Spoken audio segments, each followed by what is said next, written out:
یہ گا جس دن سے جلسے کی تاریخ رکھی گئی ہے، کس کس چوکھٹ پہ گئے ہوں گے، کس کس کو جا کے آواز دی ہوگی، مجھے بتاؤ تو صحیح۔ انہی جلسے والوں سے پوچھو، بتاؤ تم نے بچوں کے لیے سوال کیا کہ نہیں؟ کہا کبھی نہیں کیا۔ کبھی اولاد کے لیے مانگا کہ نہیں؟ کہا کبھی نہیں مانگا۔ کبھی تو جی چاہا ہوگا کہ گوشت بنایا جائے لیکن گھر میں پیسہ نہیں ہوگا، بتاؤ کسی سے بوٹی کا خرچہ مانگا؟ کہا کبھی نہیں مانگا۔ کہا کیوں؟ کہ غیرت اجازت نہیں دیتی ہے۔ کہا میں پوچھنا چاہتا ہوں، اگر یہ قوم بچوں کے لیے 1 روپیہ اس لیے نہیں مانگتی کہ غیرت اجازت نہیں دیتی ہے، تو پھر یہ جلسوں کے لیے در بدر جاتے ہیں، چوکٹ چوکٹ جاتے ہیں، ایک ایک کے دروازے پہ جا کے آواز دیتے ہیں، کتنے دھکا دیتے ہیں، کتنی گالی دیتے ہیں، لیکن قدم رکے نہیں، حوصلہ بدلا نہیں، کبھی تھک کے بیٹھے نہیں۔ کیوں نہیں بیٹھے؟ خدا کی قسم اگر اپنے لیے چلے ہوتے تو کبھی تھک کے بیٹھ جاتے، کبھی غیرت سے ڈوب جاتے، لیکن اپنے لیے نہیں۔ یہ جو جلسہ سجایا ہے مدینے والے کے لیے سجایا ہے اور اعلان کیا ہے، یا رسول اللہ زمین و زماں تمہارے لیے، مکین و مکان تمہارے لیے، چنین و چنا تمہارے لیے، تغن میں زباں تمہارے لیے، بدن میں غذا تمہارے لیے، ہم آئے یہاں تمہارے لیے، اٹھے بھی وہاں تمہارے لیے۔ نعرہ تکبیر، نعرہ رسالت، مسئلے کے اعلیٰ حضرت، مسئلے کے اعلیٰ حضرت مفتی احمد رضا صاحب زندہ باد۔ جو ہے سارے لوگوں کی میلاد حضور کا، آقا کریم کی ولادت کا جشن اور پھر ہوا نوٹ نہ تھا بیٹے، وہ 3 جگہ سے جیب میں رکھی آقا دوبارہ پیچھے جاتے۔ جو ہے سارے لوگوں کی ذرا کہہ دیں یا رسول اللہ میرے حضور کا میلاد۔ حضور آئے، کائنات مسکرانے لگی۔ میرے نبی کا کرم کائنات کے ذرے ذرے، کائنات کے ذرے ذرے پہ حضور کا کرم۔ میں بنا کسی قید کی اور پابندی کے ایک بات کہتا ہوں، پوری دنیا کے ہر شخص کو اپنے گھر کی دروازے پہ حضور کی آمد کا جھنڈا ضرور لگانا چاہیے، ہے نا؟ کیوں؟ کیونکہ سب پہ میرے نبی کا احسان ہے۔ اگر کوئی یہ کہے مجھ پہ نہیں ہے تو پھر سنو کس پہ نہیں ہے۔ جس کے آنگن میں بیٹی مسکرا رہی ہے تو اس پہ لازم ہے وہ حضور کے نام کا جھنڈا لگائے، کیونکہ آنگن میں بیٹیوں کی مسکرانے کی آواز یہ مدینے والے کے صدقے میں ملی ہے۔ اگر آج کوئی ماں جوتا لے کے بیٹے کے منہ پہ مارتی ہے اور بیٹا مسکرا کے گردن جھکا کے کھڑا ہے تو یہ تیرا کمال نہیں، یہ مدینے والے کا کمال ہے، کیونکہ میرے نبی نے فرمایا الجنت تحت اقدام امہاتکم، جنت تمہاری ماؤں کے قدموں کے نیچے رکھی گئی ہے۔ ہاں، اور اگر باپ چوراہے پہ بیٹے کے تھپڑ مار دے اور بیٹا گردن جھکا کے پھر بھی مسکرا کے کہے ابا ہے میرا، تو پھر یہ کمال باپ کا نہیں، یہ کمال آمینہ کے لال کا ہے۔ اس لیے کہ میرے نبی نے فرمایا تھا کیوں اگر تم یہ دیکھنا چاہو کہ تمہارا رب تم سے راضی ہے کہ ناراض، فرمایا پھر باپ کا چہرہ دیکھو، اگر تمہارا باپ تم سے راضی ہے تو سمجھ لینا پیدا کرنے والا خدا بھی تم سے راضی ہے، پیدا کرنے والا خدا بھی تم سے راضی ہے۔ تو جسے باپ ملا وہ جھنڈا لگائے، جسے ماں ملی وہ بھی جھنڈا لگائے، جسے بیٹی ملی وہ بھی جھنڈا لگائے، اور جسے آزادی ملی وہ بھی جھنڈا لگائے۔ ورنہ تاریخ تو یہاں تک رہی ہے، دنیا ایران کے قصے پڑھتی ہے، دنیا یونان کی کہانیاں سناتی ہے، بڑے بڑے طبیبوں کی داستانیں اٹھا کر کے دیکھو۔ ایک دور ایسا بھی گزرا ہے بڑے ادب کے شہر میں، حکیموں کے شہر میں، قانون یہ تھا کسی کمزور کو جینے کی اجازت نہیں تھی، صرف طاقتور جیا کرتے تھے۔ ایک گود میں ماں کی بچہ کمزور آیا، جب پتا چلا حکومت کو غریب بچہ پیدا ہوا ہے، حکومت کی طرف سے اعلان کر دیا گیا چاہے ماں اپنے بچے کو پہاڑی سے پھینک دے، اس لیے کہ غریب کو جینے کا ادھیکار نہیں ہے۔ اگر غریب معاشرے میں سانس لے گا تو معاشرہ کمزور ہو جائے گا، یہ سوچ کر کے کمزور بچے کو مار دیا جاتا تھا۔ اللہ اکبر، تاریخ گواہ ہے، ایک ماں اپنے بچے کو سینے سے لگا کر کے حکومت کے آگے مجبور ہو کر کے پہاڑی کی اونچائی پہ چل رہی ہے۔ بچہ کمزور ہو یا طاقتور ہو لیکن ماں کے جگر کا ٹکڑا ہوتا ہے، بچہ کالا کترا ہو چاہے جیسا بھی ہو لیکن ماں کے لیے چاند کا ٹکڑا ہوتا ہے۔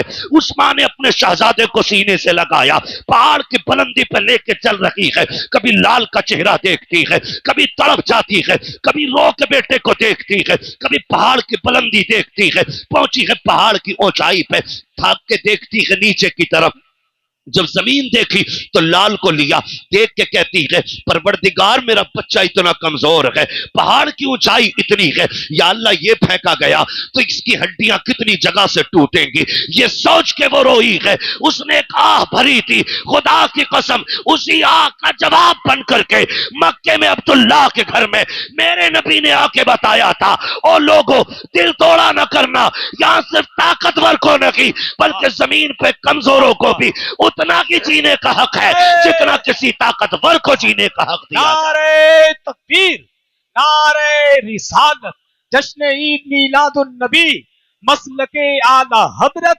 हजरत अल्लामा मुफ्ती हम्माद रजा कादरी, सरजमीन फरीदपुर, नारे तकबीर, सुभान अल्लाह। किसी को जीने का हक नहीं था। आज मुझे बताओ, आज मुझे बताओ ये इज्जत है किसके सत्ते में? बोले हुजूर के सत्ते में।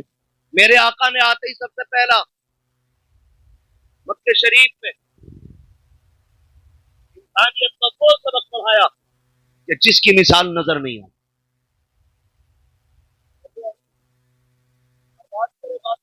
पर भी आने वाली है। मैं आईना को दिखाऊंगा दाग चेहरे के, जिसे खराब लगे सामने से हट जाए। बातें कड़वी करने लगा हूं। अभी और शेर सुनाए होंगे बेटियों के हवाले। बेटियां मारी नहीं जाएंगी, दूर आ गए। सिर्फ एक सवाल रुक के पूछना चाहिए। हुजूर के दौर में पैदा होने के बाद बेटी मारी जाती थी, हुजूर से पहले। आज पैदा होने से पहले ही बेटी मार दी जाती। आज पैदा होने से पहले ही बेटी मार दी जाती।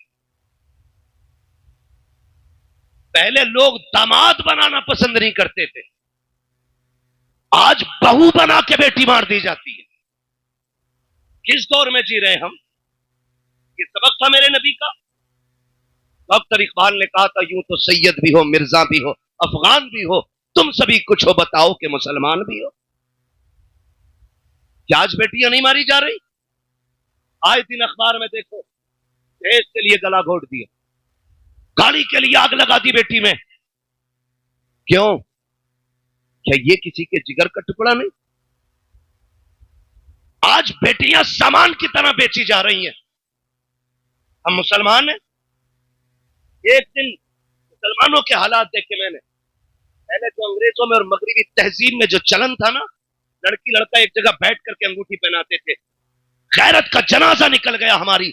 आज कलमा पढ़ने वालों में यह चलन आ गया है, एक ही स्टेज पे, एक ही मंच पर दुल्हा भी होता है, दुल्हन भी होती है। इंगेजमेंट का वो बेगैरती वाला नाच नाचा जाता है कि लड़का लड़की को अंगूठी पहनाता है, लड़की लड़के को अंगूठी पहना रही है। कहां चली गई हमारी हया, कहां मर गया जाके आंखों का पानी। ये दिन देखने बाकी थे उम्मत को। एक तरफ खजा के अंदर बेटियां बुर्का पहन करके सो रही है कि अगर हमारे ऊपर बिल्डिंग गिर भी जाए, लोग हमारी लाशें निकालने आए तो हमारा बदन बेपर्दा नहीं होना चाहिए। वो नकाब में खजा के अंदर मलबे से तभी निकलती है और हिंदुस्तान पे ऐश की सांस लेने वाली मेरी कौम की बेटियां बेगैरती का जनाजा, इतनी तेजी से गैरत का जनाजा निकाल रही है, अंगूठी मर्दों के सामने पहना रही है। और यार किधर चली गई हमारी गैरत? मैं पूछना चाहता हूं, आका करीम तशरीफ लाए, बेटियों को इज्जत मेरे नबी ने बख्शी है, मुझे बताओ तो सही, हमने मुआशरे को कितना बचाया है? कितनी आसानी से कह देते हैं मौलाना 7 उम्रें करके आया हूं, मैंने 8 उम्रें कर लिए हैं। क्या नतीजा ऐसे उम्रों से? अगर तेरी बेटी मंच में बैठ करके गैरों के सामने अंगूठी पहनाए, इसे गैरत कहते हो, इसे तरक्की कहते हो? मैं तो ये कहता हूं वो अंधेरा की भला था कि कदम राह पे थे, रोशनी लाई है मंजिल से बहुत दूर हमें। रोना नहीं चाहिए आज हमें, रोना नहीं चाहिए। बात की आती है, मौलवी पुरानी बात याद रखिएगा, पुरानी करते हैं लेकिन इतनी भी नहीं कि तो चले ना। हम जो बात करते हैं ना, ये वो बात है जो खुदा की कसम यहां भी चलेगी, मरने के बाद वहां भी चलेगी। भाई इसका ई को कम करो, आवाज दो यार, आवाज साफ समझ में आनी चाहिए। तवज्जो है ना सारे लोगों को? ये कंडीशन हमारी है, अंगूठी पहनाई जा रही है, अंगूठी। शर्म नहीं आती है? जानते हो, आपको मैं बताऊं, इस्लाम का दौर कैसा, मौलाए कायनात मौला अली रजी अल्लाह ताला जिनको हैदर कर्रार कहा जाता है, जिनको शेर खुदा कहा जाता है, जिनकी तलवार चलती थी तो फिजा से आवाज आती थी, शाह मर्दा शेर यज़दा कुव्वत परवरदिगार, ला फता इल्ला अली ला सैफा इल्ला ज़ुल्फ़िकार। ऐसी आवाज आती थी जिनके तलवार के टाइम थी। उनका दौरे खिलाफत एक बच्ची ना नकाब की ओढ़ करके चौराहे से गुजर रही है, वो जो है ना, सुन रहे सारे, और गौर से मेरी बात सुनिएगा। चौराहे से बच्ची गुजर रही है और चेहरे पे नकाब पड़ा है, कपड़ा पड़ा है। अचानक हवा का झोंका आया और बेतवज्जोही से बच्ची के चेहरे का नकाब उड़ा और इतनी देर के लिए उड़ा के उड़ते ही फिर अपनी जगह आ गया। उसी बीच एक नौजवान की नजर उसकी आंखों पे पड़ गई। आंखों की खूबसूरती देखी दीवाना हो गया, लेकिन वो बिगड़े हुए नहीं थे। मैं ये भी बता दूं, वो ऐसे नहीं थे कि रात के 3-3 बजे 2-2 घंटे नाली पे बैठ के मोबाइल से बात कर। अच्छा खासा पढ़ा लिखा इंसान हो के 3 घंटे नाली पे बैठ के मच्छर मार, 3-3 घंटे। और फिर कह रहे अब्बा रिश्ता तेरी मर्जी से नहीं अपनी से करूंगा। क्यों? कि तुम्हें नहीं पता औरत कैसी होनी चाहिए। अबे जानवर, जिसकी जिंदगी 40 साल एक औरत के साथ गुजर गई, उसे नहीं पता बीवी कैसी होनी चाहिए? तो 3 घंटे नाली पे बैठ के बात करके आया है और तुझे पता है औरत कैसी अच्छी होती है। ये कंडीशन हमारी कौम की। तो चेहरे पे नजर पड़ी ना, जैसी नजर पड़ी, देखा तो कुछ और नहीं, एक बूढ़ी औरत को बुलाया, अम्मा कहा फला जो बच्ची है ना, उसके लिए मेरी शादी का पैगाम ले। क्या कहा?